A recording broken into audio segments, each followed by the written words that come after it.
اللہ تعالیٰ ارشاد فرماتے ہیں وَعَلَّمَ آدَمَ الْأَسْمَاءَ كُلَّهَا ثُمَّ عَرَضَهُمْ عَلَى الْمَلَائِكَةِ فَقَالَ أَنبِئُونِي بِأَسْمَاءِ هَؤُلَاءِ إِن كُنتُمْ صَادِقِينَ۔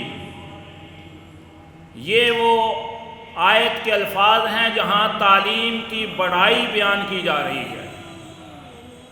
اللہ نے آدم علیہ السلام کو تعلیم دی، وَعَلَّمَ يُعَلِّمُ تَعْلِيمًا۔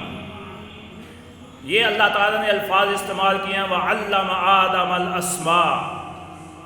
اللہ تعالیٰ نے آدم علیہ السلام کو چند چیزوں کے نام سکھلائے، اور اس کے بعد پھر اللہ تعالیٰ نے فرشتوں کو کہا کہ تم ان چیزوں کے نام بتاؤ۔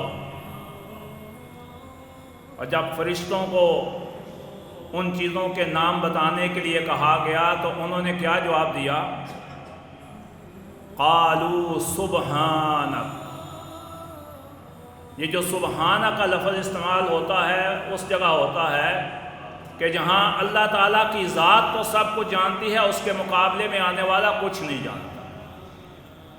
تو اللہ نے کیونکہ تعلیم دی تھی آدم علیہ السلام کو، تو فرشتوں نے کہا سبحانک لا علم لنا، اے اللہ تو پاک ہے اور ہمیں اس چیز کا علم نہیں ہے، یعنی ان کے پاس تعلیم نہیں تھی۔ الا ما علمتنا، مگر اللہ جو تو نے ہمیں سکھایا، جتنا علم تو نے ہمیں دیا اتنا تو ہمیں پتہ ہے، اور جتنا نہیں دیا وہ ہمیں پتہ نہیں۔ تو یہاں تعلیم کی اہمیت بیان کی جا رہی ہے، بتایا یہ جا رہا ہے کہ جس کے پاس تعلیم ہوگی وہ آدم ہے، آدمیت ہے، انسان ہے، اور انسان اگر تعلیم حاصل کر لے گا تو وہ فرشتوں سے بھی بہتر ہوگا۔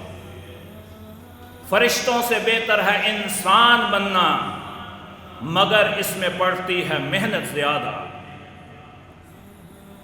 ایجوکیشن، تعلیم، اس کی بنیاد پر اللہ تعالیٰ نے آدم علیہ السلام کو اہمیت دی، فوقیت دی فرشتوں پر۔